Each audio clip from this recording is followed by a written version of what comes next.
everybody, this is Elizabeth again. I just recently watched, what was the series? I just recently watched, Ruby Gillman, Teenage Kraken.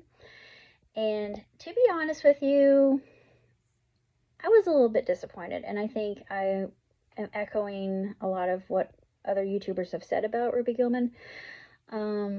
I didn't care for the animation, even though I do love the Rubber Hose style, because that's always very entertaining to me. It evokes a lot of nostalgia with me growing up with a lot of classic cartoons.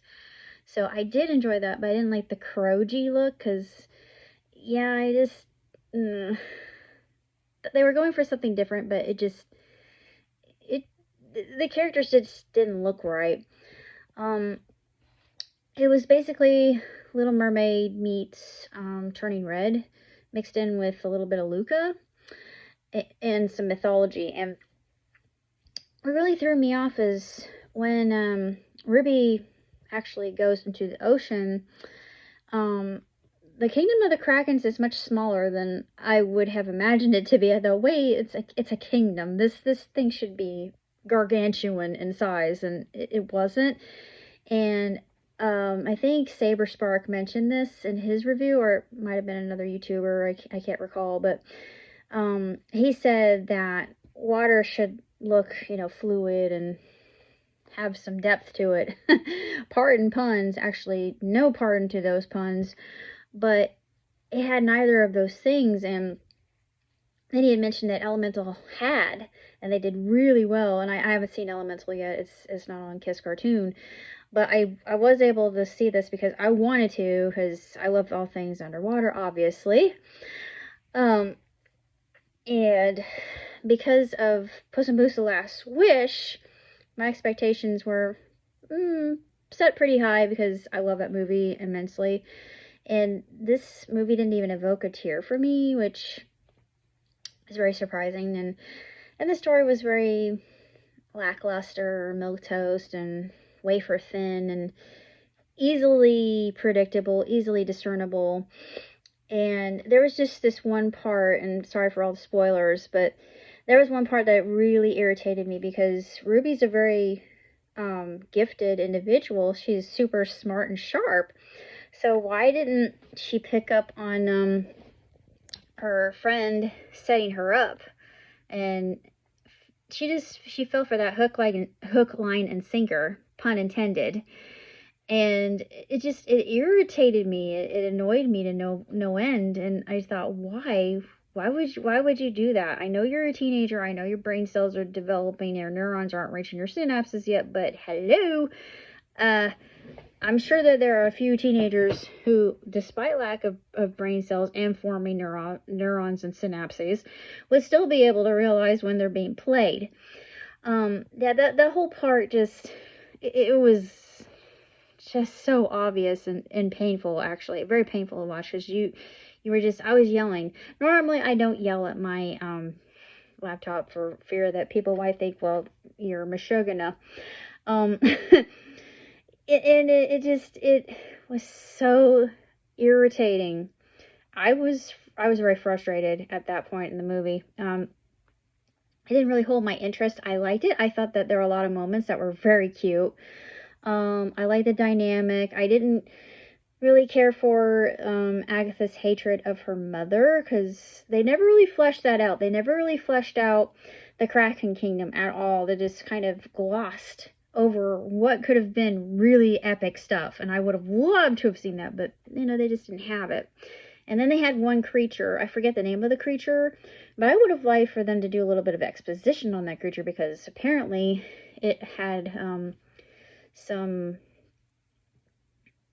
competition with the Kraken, and it looked pretty fierce. I thought, what is that? Because I had never heard of it before, but they just kind of move on for the Krakens are the protectors of the ocean, and their natural enemies are a mermaid. And I thought, well, yeah, if you look into real mythology and what mermaids are actually like, yeah. And in folk tales of the Fae, any creature belonging in the Eldritch community, that would be anything, including the Hulu, are not to be trusted and very violent when it comes right down to it. And I thought, ooh, yeah, yeah. And so mermaids are actually a part of that whole eldritch community. Not surprising, but yeah, I like how it ended. I thought the ending was cute. I've been a pair, Ruby and Connor, just because I think they belong together. A lot of people said, well, the movie should have had a little bit of backbone and paired her with Narissa. I thought, no, that would have been. Why would you? No, they're the age gap for one thing. That's like a cougar hitting on a young guy. I'm sorry. I'm just gonna say it. No, that pairing just doesn't work. I said what I had to say. But if you want to pair them, who am I to judge? I just don't think it works. I love the characters. I thought it was really adorable in spots. There were other areas that fell very flat. The jokes were, they were all right. I could do better. They did a lot of puns, which I like. I thought the puns were good. But there was not really a lot of storytelling, and it really lacked. And the fact that DreamWorks did a ton of marketing for this, and all of it just gave it away, even though I knew what was going to happen. I thought, okay, I'm going to come into this film with an open mind, because I love all things that are nautical. So I just had, and I love Kraken, so I was, had high hopes, which were unfortunately dashed. But it was nice to see the Kraken as the good guy. Honest, I love that. That was a nice little turning things on its ear kind of ordeal. But beyond that, the only other thing I really enjoyed was the sea captain, because I thought, oh yeah, they're doing a Moby Dick take on this, which I love, and a little bit of Lovecraftian humor here, and they threw in some sea shanties, one that we know that became popular last year, the Billy of Tea, which I love, and I was very happy to hear that, because that's one of my favorite sea shanties. But beyond that, I would say it's a good film. It's not a great film. It's by no means, exceptional or spectacular. It's what I would say somewhere right in the middle. I mean, it doesn't exactly exceed or go below. It's somewhere right in the middle. And DreamWorks just they bunted on this one. They made it around. they did their run here, but they didn't hit a homer at all. No, they bunted, and they were able to get to their bases. They made some money with it, but not a lot. But by no means this is considered a success, and we all know this. But I have to say, if they venture into this film again, which I hope they do, that they make it better, because this just had so many questions that I thought, well, where are you going to answer these questions? Why does Agatha hate her mother so much? Why? They kind of skirt that issue, and I thought, no, go into it, dig deeper. I need more, as somebody who wants to understand her, why she decided to live her life on land and lie to her daughter about it, because that seemed like very, very low. I mean, why would a mother do, other than being a helicopter parent and not really thinking about her daughter? I mean, she's being a covert narcissist in that way, but yeah. But I thought it was so-so film. Good, not great. I give it a thumb up because, well, like I said, it was something I hadn't seen before. I love the animation when she's actually, kaiju form, because I thought that was cool, because I'm a huge fan of Godzilla, so I'm like, yeah, that made me happy. The fight scene against Narissa was not that great. I mean, it was kind of like but that's not fighting. You look more like you're struggling. You don't look like you're fighting. I'm sorry. It wasn't believable. It was not. I would give it 3.5 out of 5 stars, but beyond that, can't really say that much more than what has already been said. And I don't know if they're ever going to make a second one. If they do, like I said, exposition is everything here. And I would love to see them delve more, maybe change the animation style. Change the animation style if you're going to do it again. Learn from your mistakes and give us something worthwhile. Because if not, then I have no desire to see what you got coming up. But I saw on Kiss Cartoon they had Miraculous Ladybug. So I thought, ooh, because if you know me, I've been a fan of Miraculous Ladybug like forever.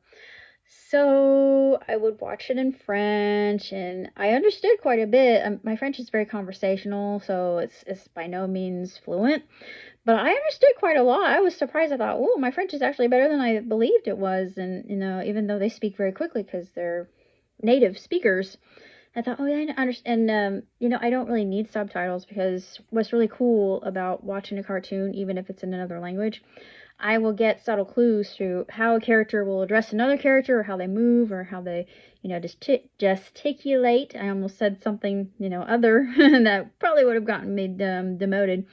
Excuse me, slip of the tongue. But I'm gonna be watching that in the near future. Futurama's back. I've been watching Johnny Two Yellow's reviews of Futurama, and I've loved Futurama forever. I actually met Billy West, which was awesome. Billy's super sweet. He's a very nice man. If you ever have a chance to meet him, or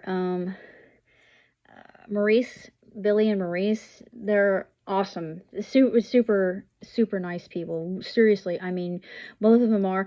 And Maurice's son is also a stand-up guy. He was so cool because he came up to me. I'm like, and the same thing with Rob Paulson. He came up to me. I was wearing my Ray shirt because I was cosplaying as Gwenpool. Nobody knew it because I wasn't in a motorcycle jumper. So, and I thought it was gonna be really expensive if I had to get an actual jumper to be authentic. But I was authentic enough because it had the streak in her hair and everything. So I had to tell people who I was. Some people knew I was Gwenpool. Other people thought, who the heck are you? But he looked at my shirt. He's like, oh, that's really an amazing shirt because it's Ray and her kimono. And I said, oh, thank you. Because he was just so laid back and easygoing. And you can see he got a lot of his dad from him. He's very approachable. He's super, super, super nice. He and Maurice both. So if you have a chance to meet either Billy or Maurice, do it because you will not regret it. They were so welcoming to me, and I'm so lucky. I just felt like I was the queen of the world because I met him, I met Maurice, I met Rob Paulson, and Jim Cummins all on the same day, and I thought this is the best day ever. I will never forget. I will never, for so long as I live, I will never forget that day because those four are some of my top male voice actors, and yeah, I cried. I mean, I remember when I did my recollection of that, and I cried because I was remembering Paul and just how tremendous he was, and I'm gonna carry that with me wherever I go, because whenever I have kind of a backslide or a fallback moment, I think, yeah, that's the type of person I really am, because that wouldn't have happened to anybody else. But I was humbled. I am humbled. I still am humbled. What else? Oh, pretty soon I'm gonna be doing a review of Foundation season 2. Let's see. Invasion season 2 is coming out fairly soon. Loki season 2 is coming out fairly soon. So I will keep you updated. And that's basically all I have to say for now. So until next time, live on and prosper. Ciao, Susie. Catch you on the flip side.